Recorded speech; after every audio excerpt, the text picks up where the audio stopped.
Hello everyone and welcome back to our course on microcontrollers and microprocessors. I am Sahil and as I have mentioned earlier, I have completed my bachelor in technology in electronics and telecommunication engineering from Vishwakarma Institute of Technology from Pune, and currently I am pursuing my masters in computer engineering from Veer Mata Jizabai Technological Institute in Mumbai.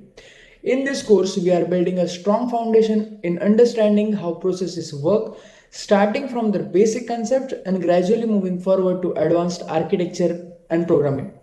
So far, we have completed Unit 1, where we understood the fundamentals of microprocessors and microcontrollers, their architecture and their applications as well.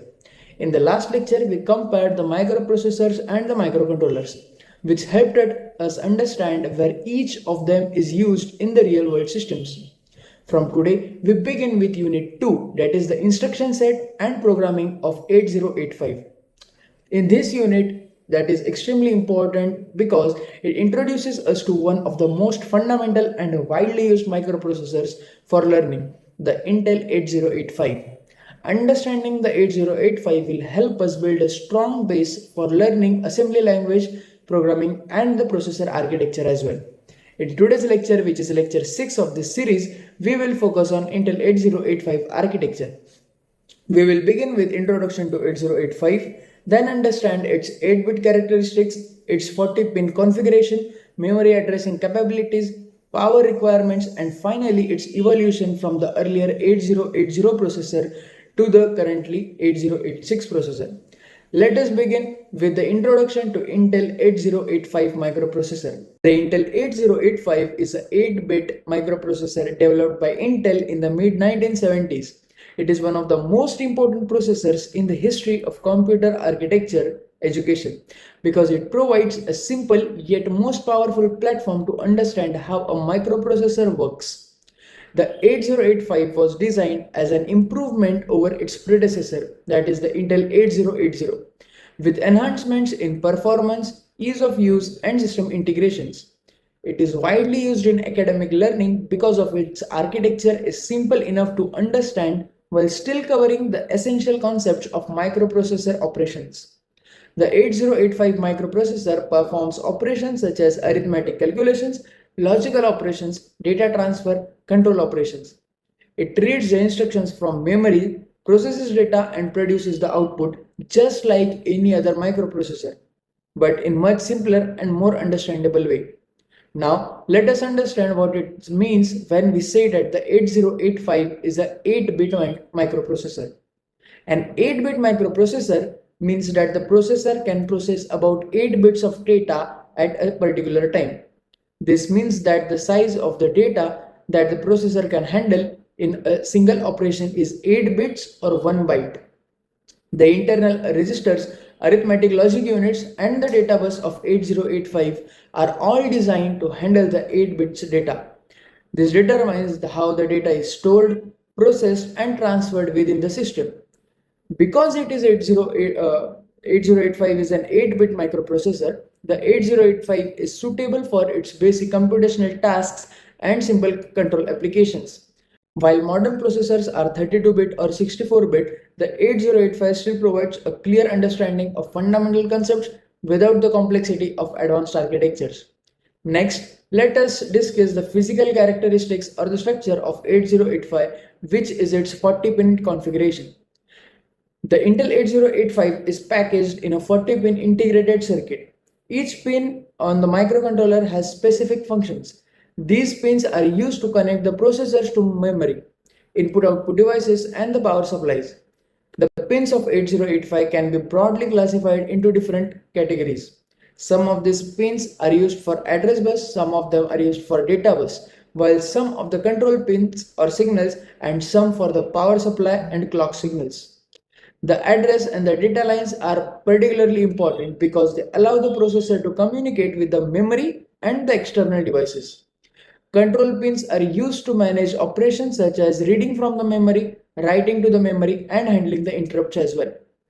Understanding the pin configuration is most important because it helps in designing hardware systems that use the microprocessor. Now, let us move to the one of the most important features of 8085, which is the address bus and the memory access capabilities. The Intel 8085 has 16-bit address bus. This means it can generate 16 bits of data, allowing it to access 2 to the power 16 memory locations, which is equal to 65,536 locations or 64 kilobytes of data.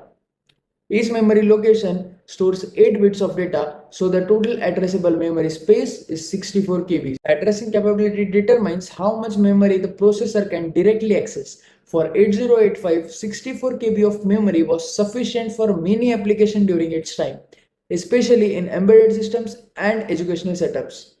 The address bus is unidirectional, meaning it carries the address from the processor to memory or input-output devices. The processor places the address on the address bus to specify where the data should be read from or written to. In addition to the address bus, 8085 also has 8-bit data bus, which is used to transfer the data between the processor and the memory. Now, let us discuss the power supply requirements of 8085 microprocessor. The Intel 8085 operates on a single plus 5 volt DC supply. This was an improvement over the previous processors like 8080, which required multiple power supply voltages. Because 8085 requires only a single power supply, it simplifies the system design and reduces the hardware complexity. This makes it easier to build the microprocessor based systems using 8085. In addition to power supply, the 8085 also includes an internal clock generator, which means it does not require an external clock circuit in many cases. This further simplifies the hardware design as well. Now, let us discuss the evolution of 8085 from the Intel 8080. The Intel 8085 was developed as an improved version of 8080, which was one of the earlier microprocessors. While the 8080 was powerful for its time, it had certain limitations that made the system design more complex. One of the major improvements in 8085 was the simplification of power supply requirements. The 8080 required multiple voltage levels, whereas the 8085 operates on a single plus 5 volt supply. Another important improvement was the inclusion of internal clock generator, which eliminated the need for additional external clock circuitry. The 8085 also introduced improved interrupt handling mechanisms, making it more efficient for its real-time applications. Additionally, the instruction set of 8085 was enhanced and processor became much more easier to interface with memory and the input-output devices. Because of these improvements, the 8085 became more reliable, easier to use, and more suitable for educational and embedded system applications. Overall, the 8085 represents a significant step forward in the evolution of microprocessors. It combines the simplicity and essential functionality, making it an ideal processor for learning and experimentation. As we continue this unit, we will explore the 8085 in much more detail, where we will study its registers, its flags, and the instruction set, the addressing modes, and the assembly language programming as well. These concepts will help you understand how the programs are written and executed at the hardware level.